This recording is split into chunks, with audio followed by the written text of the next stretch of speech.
Well, at its height, the Islamic State held about a third of Syria and 40% of Iraq. By 2017, ISIS had lost 95% of its territory, including its biggest properties, which are Mosul, Iraq's second largest city, and the northern Syrian city of Raqqa, its nominal capital. But the terror group is attempting a comeback, and a top US general's warning has set the alarm bells ringing. Now, head of the US-led coalition fighting ISIS has said the terror group's operations across West Asia are being strengthened by the fallout from the war between Israel and Hamas.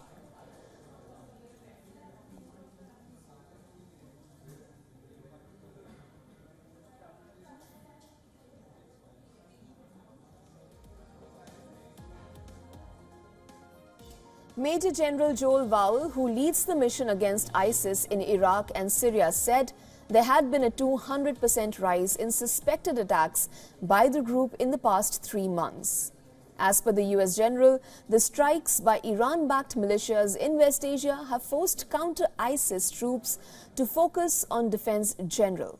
Well, Vowell said, and I quote here, "The focus on defense has allowed, at the tactical level, ISIS cells to start doing more things."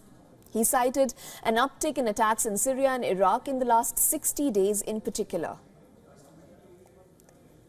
Now let's take a look at the terror group's new tactics in Asia. Now, ISIS has switched tactics since the collapse of its caliphate and a string of other setbacks in West Asia. Once based in Syria's Raqqa and Iraq's Mosul, the group took refuge in the hinterlands of 2 fractured countries. Its fighters are scattered in autonomous cells, its leadership is clandestine, and its overall size had to quantify. Now, the UN estimates the overall size at 10,000 fighters in ISIS heartlands. As per Iraqi government security officials, the movement went underground and formed sleeper cells that launched hit-and-run attacks. All key foreign fighters fled Iraq for countries such as Afghanistan, Syria and Pakistan. Most have joined Islamic State's Khorasan branch, which is active along Iran's borders with Afghanistan and Pakistan. The group has been in decline in Yemen. ISIS extremists have carried out a string of attacks on Turkish soil, including against a nightclub in Istanbul in 2017 that left 39 people dead. Well, let's now analyze ISIS's presence in Africa. The terror group has made its mark in parts of the continent. In Libya, where it once held a strip of territory, the group is weaker. However, it could still exploit the country's ongoing conflict. A UN report last year estimated that in Egypt, in the Sinai province, there may be between 800 to 1,200 fighters loyal to ISIS. In Uganda, militants from ISIS-allied democratic forces have staged a series of attacks in recent months.